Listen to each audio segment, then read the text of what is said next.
Committee Room 21. Sound.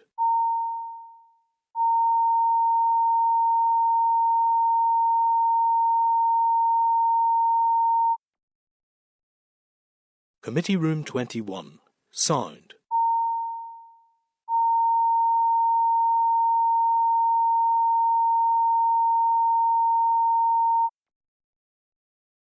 Committee Room 21.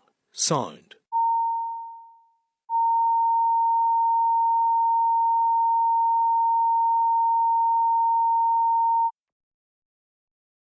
Committee Room 21. Sound.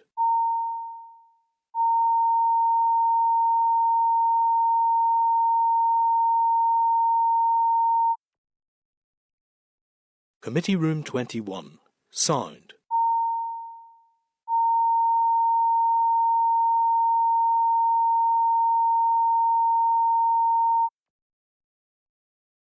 Committee Room 21.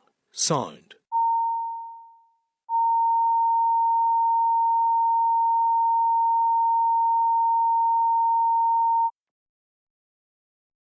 Committee Room 21. Sound.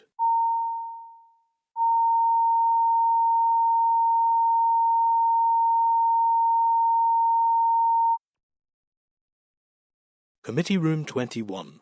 Sound.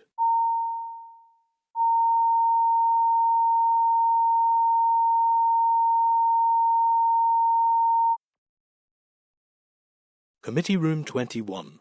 Sound.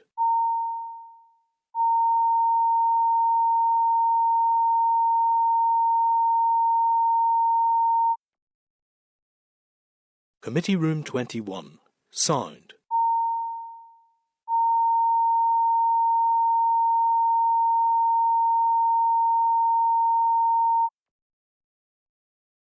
Committee Room 21.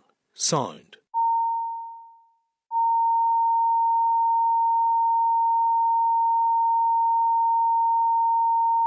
Sound. Committee Room 21. Sound.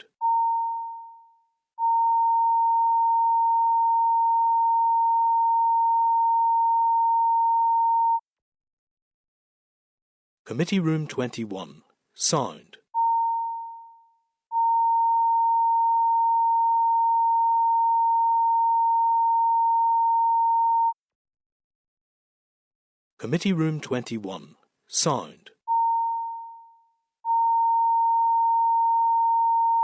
Sound.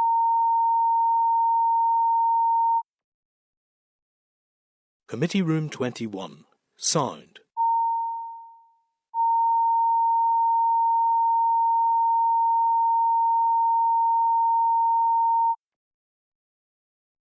Committee Room 21. Sound.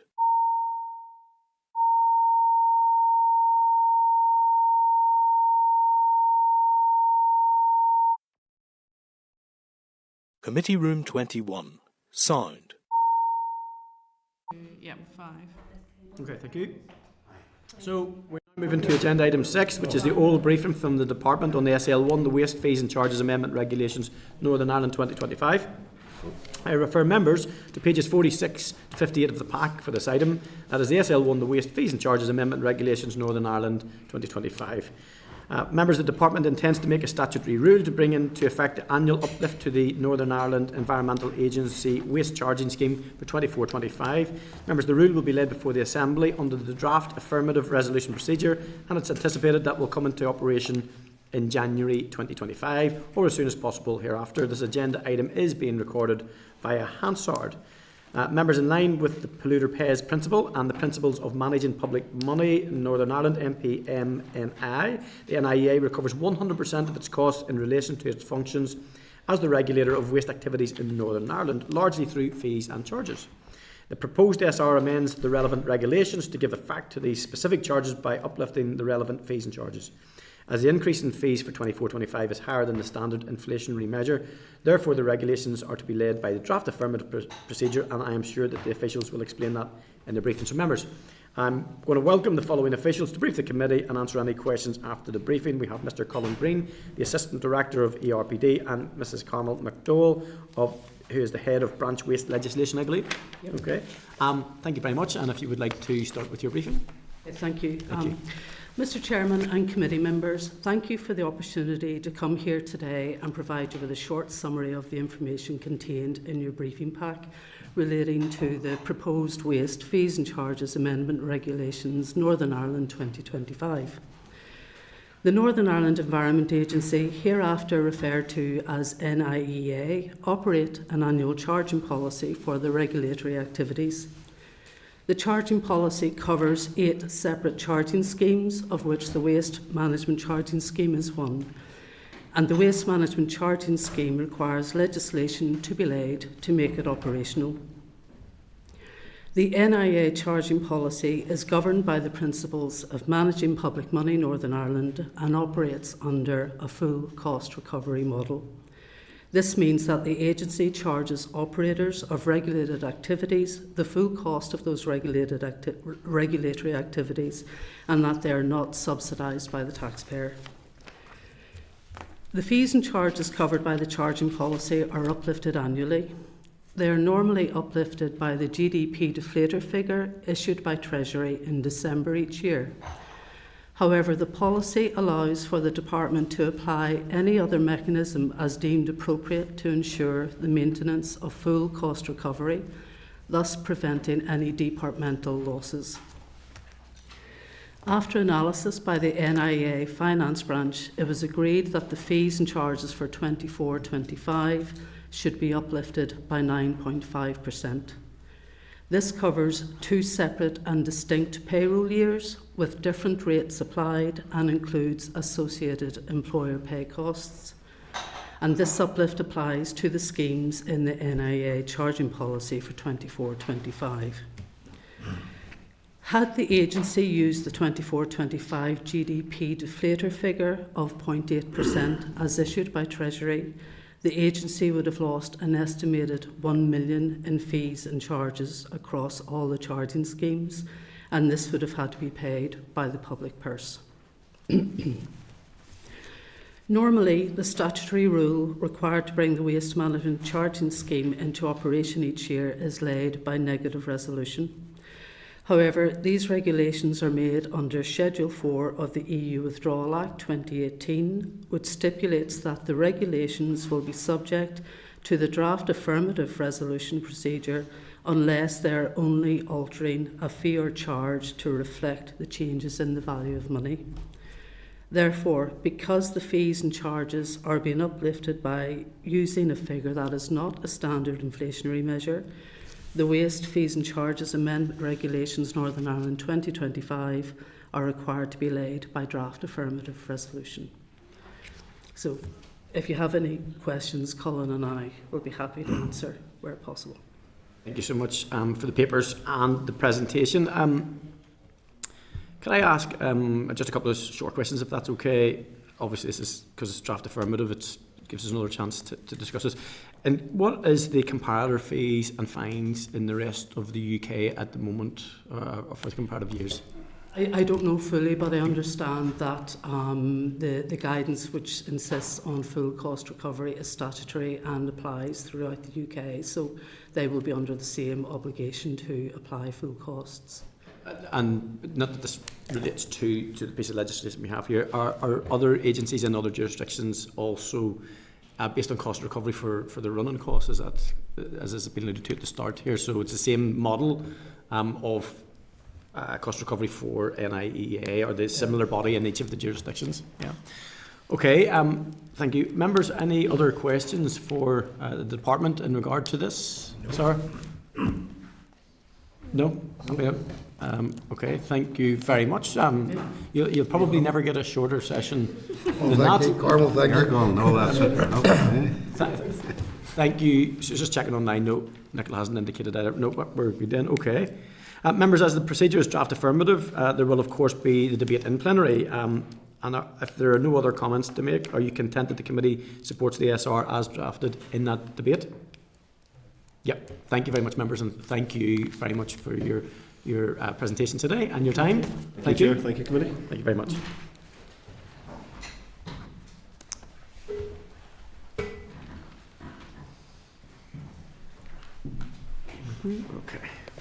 Okay, members. Thing we're not doing. Sorry? Just read that. Yeah. Agenda item 7, agricultural bill briefing from the motion producer organisation. Members, this agenda item was included in the pack as we had hoped at that point that the motion producer organisation would be able to bring its briefing forward and take a slot that was previously occupied by the UFU. Unfortunately, that was not possible due to short notice, I suppose. So I will now move on to agenda item 8. Okay, agenda item 8 on the agricultural bill in reference to the clerk's memo. Members, I refer you to pages 19 to 20 of the table papers for a draft committee press release concerning the committee's call for views on citizen space. Are members content that it is... my computer's frozen again. Okay, are members content that it is published as shown in the papers? Yeah. Yep. Thank you, members. Members, I refer you to pages 21 to 25 of the table papers for the clerk's memo, summarising the queries highlighted in the raised bill research paper and discussed by members at our meeting last week. It may be useful to forward this memo in full or in part to the departmental bill teams for a response, as that will assist the committee with questions for witnesses and assist us for the deliberation stage. Members, are you agreed? Or are there any queries covered in the memo that you want to see amendments to? Members agreed? Thank you. Members, I also refer you to the raised bill research paper, the agriculture bill and explanatory and financial memorandum, pages 26 to 93 of the table papers. These papers will be included in a pack for information for each meeting we consider with the bill. And my thanks on behalf of the committee to Mark for the session last week and the raised paper and the queries that were raised. I thought it was incredibly useful. Members, agenda item 9 is the departmental written briefing. The department response to the consultation on amending legislation and the introduction of a code of practice for materials facilities in Northern Ireland. I'm going to refer you to pages 61 to 124 of the pack to the department written briefing, the department response to the consultation on amending legislation and the introduction of a code of practice for the materials facilities in Northern Ireland. Members, at our meeting on the 12th of September, the committee considered and noted the consultation on draft legislation and a draft code of practice for material facilities in Northern Ireland. The Department is now intending to publish a response to the consultation on the amending legislation and code of practice for MF sites in Northern Ireland and have provided the committee with this written briefing on the results of that public consultation. The consultation was launched on 16th of September 24 and invited feedback from stakeholders on areas such as the draft legislation and the draft code. Members, DAERA states that Northern Ireland legislation and sampling processes in this regard are currently behind that of England, Scotland and Wales. Aligning through the code will provide UK parity. Legislation is required to implement the code in Northern Ireland. Specifically, it is intended to amend the Waste Management Licence and Regulations, Northern Ireland 2003, and the Pollution Prevention and Control of Industrial Emissions Regulations, Northern Ireland 2013, which is to define an MF and a place on an obligation of any MF who holds a waste licence or permit to comply with the code. Members, the written briefing highlighting that the SR will be made using the negative procedure, the draft SR, the Materials Facilities Code Northern Ireland Regulations 2025, has been consulted upon and is attached for reference at Annex C in your papers. Therefore, to establish parity with the rest of the UK in relation to sampling of material facilities, the Department will publish the departmental response to the consultation, which is Annex A of your papers. They will lay the legislation, the Materials Facilities Code Northern Ireland Regulations 2025, which is Annex C. They will publish the Code of Practice for Material Facility Sites in Northern Ireland on the DAERA website, which is Annex B of your papers, and publish guidance on the DAERA website before the code goes live on the 1st of April 2025. The members have any comments, or are you content to note? And we will request an oral briefing from officials when the SL1 is before us. Members content? Thank you, members. Okay, agenda item 10, which is correspondence. Members, I refer you to correspondence from the Windsor Framework Democratic Scrutiny Committee, dated the 10th of January at page 126 of the pack regarding a proposed EU regulation regarding strengthening the position of farmers in the food supply chain. You will recall that our meeting last week, we considered a response from DEFRA dated the 14th of January advising the committee that the UK Government are considering similar matters through a series of sectoral reviews and are consulting with the devolved governments. On the 2nd of January 25, the DSC, the Democratic Scrutiny Committee, was notified by the UK Government in relation to the proposal to amend a series of existing EU regulations related to the Common Agricultural Policy, including one EU Act, and that is the Regulation EU 1308-2013, which is relevant to the work of the Democratic Scrutiny Committee. At its meeting on the 9th of January, that committee noted that the wider impact of this proposed EU Act, beyond the specific focus of DSE, may be of interest to the work of our committee. Have members any comments to make at this stage? Are you content to note?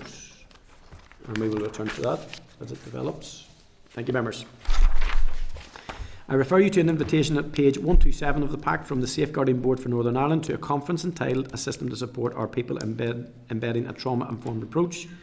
This was issued to you by email earlier this week, so I'm just noting it for record. The conference is taking place at the Stormont Hotel today from 9:30 and doesn't finish until 3 p.m. Are you content to note? And after the committee, obviously, you're free to attend. Members, I refer you to correspondence from Paul Crawford of the Northern Ireland Sheep Scab Group, dated the 12th of December, and to the report, A Study of Sheep Scab in Northern Ireland, including detection and identifying barriers to control, at pages 128 to 137 of the pack. Members, I think it is worth highlighting some of the findings for the record.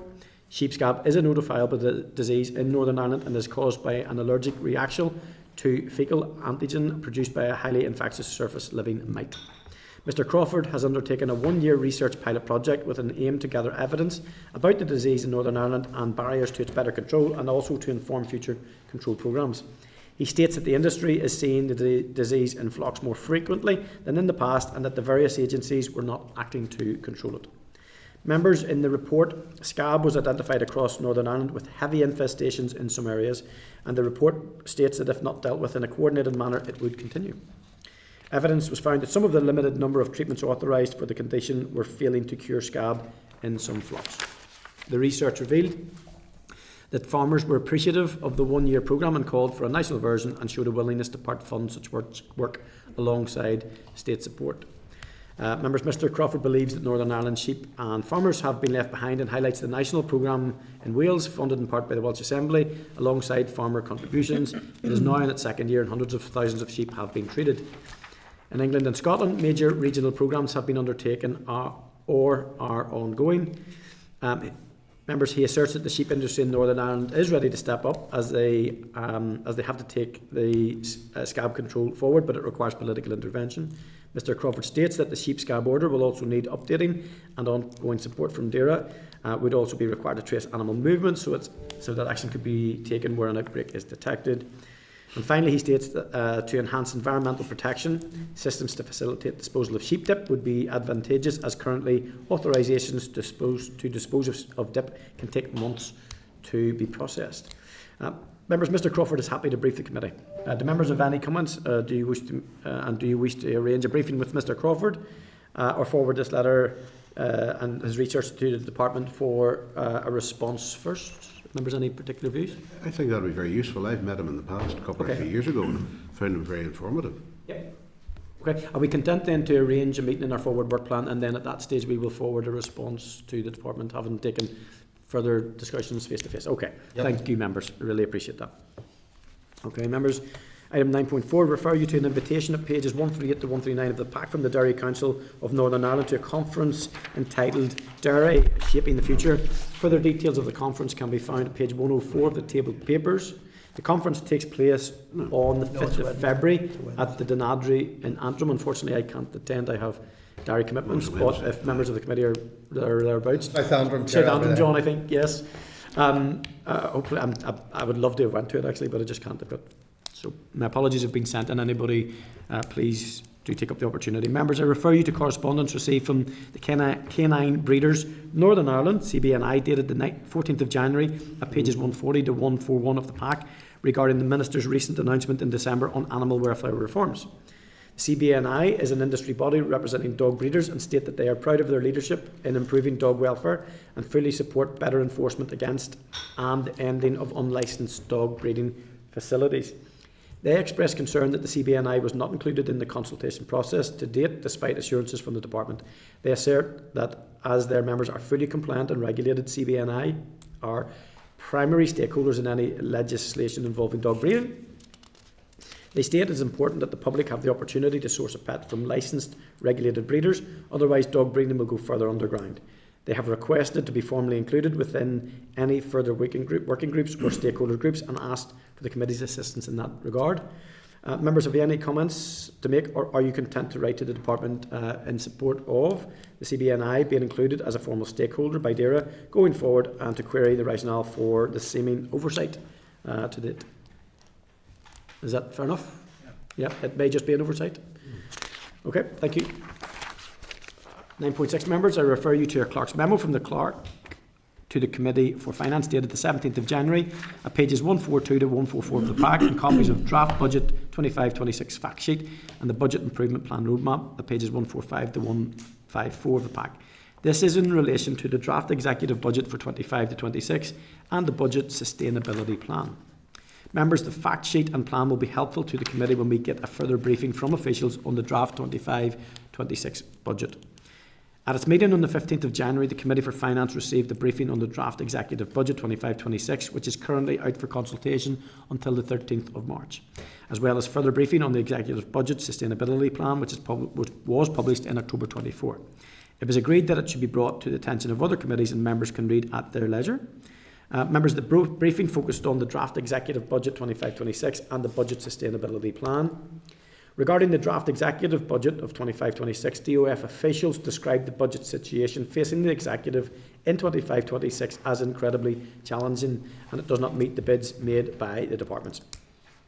Officials also stated that they do not expect the 25-26 financial year to provide the unprecedented level of Barnett consequentials seen in 24-25, and the briefing highlighted there was a certain reliance on the part of departments during 24-25 to manage in-year budget pressures through these Barnett consequentials. Members, on the positive side, officials indicated that much of what was gained through these Barnett consequences was baselined into the 25-26 budget. However, they cautioned that this was not something that could be banked on going forward. Officials expect the UK Government will make a comprehensive spending review announcement in mid-June, providing 3 years of resource budgeting starting in 26-27 with capital budgeting for 4 years. Officials indicated that this would provide the basis for a multi-year executive budget 26-27, which would run until 28-29.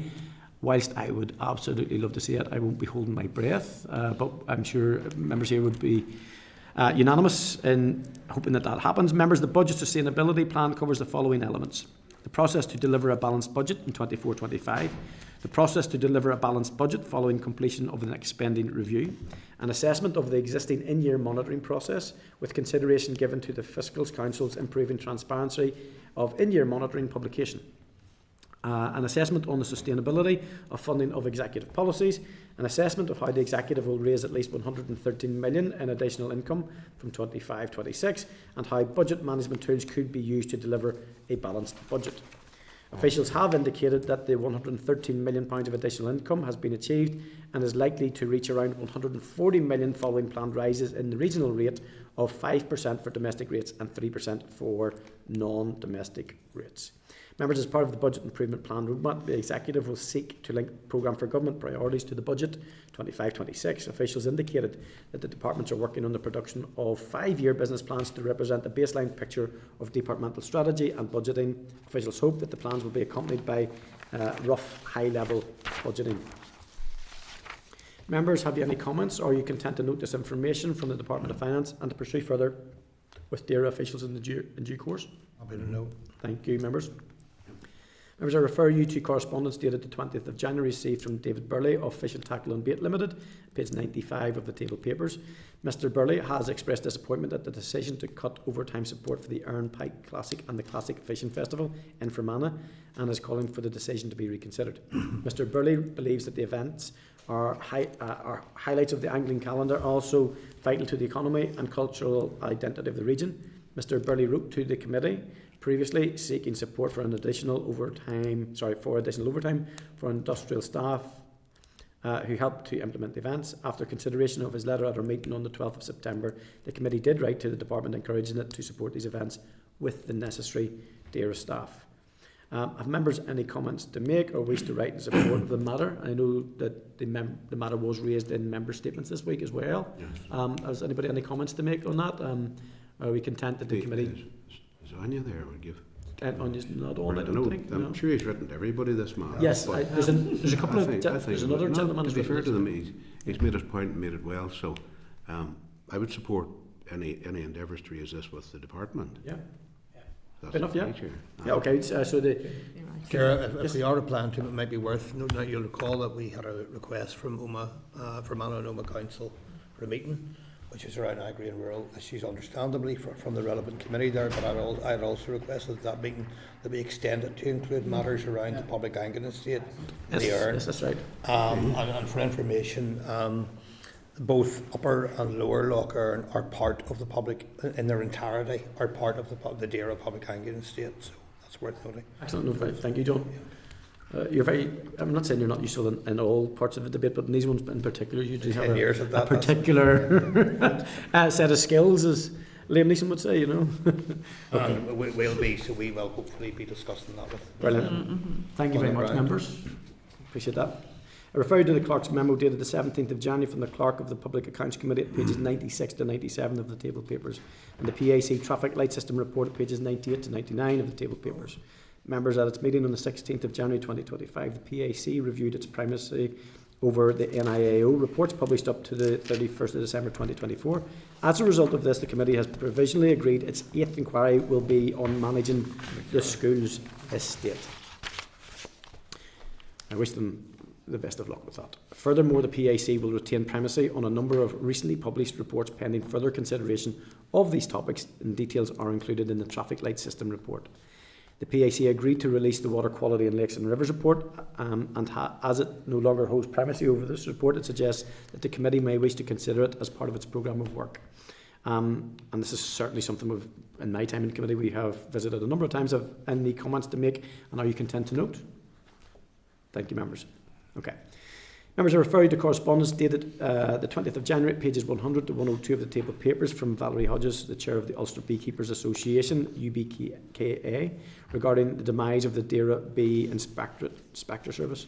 Members, the UBKA seeks to alert the committee to a serious decline in the bee inspector service provided by Deira, which they state, if not addressed urgently, will have a major impact on beekeeping in Northern Ireland, with impacts on agricultural and horticultural industries.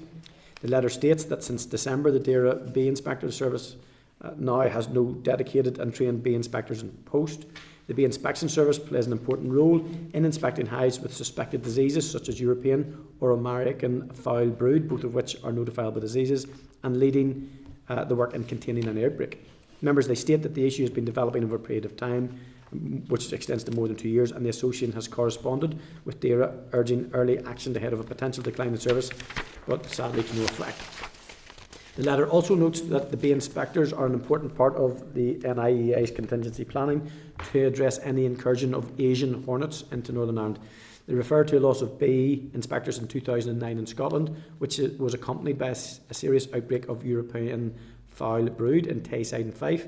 This was then dealt with by a Scottish revitalisation of its bee inspectorate, with some 10 bee inspectors now supporting beekeepers in Scotland. They also state that the UBKA has informed Deira that it is willing to work with it to manage the risks in the short term, but that a properly resourced bee inspection service is vital.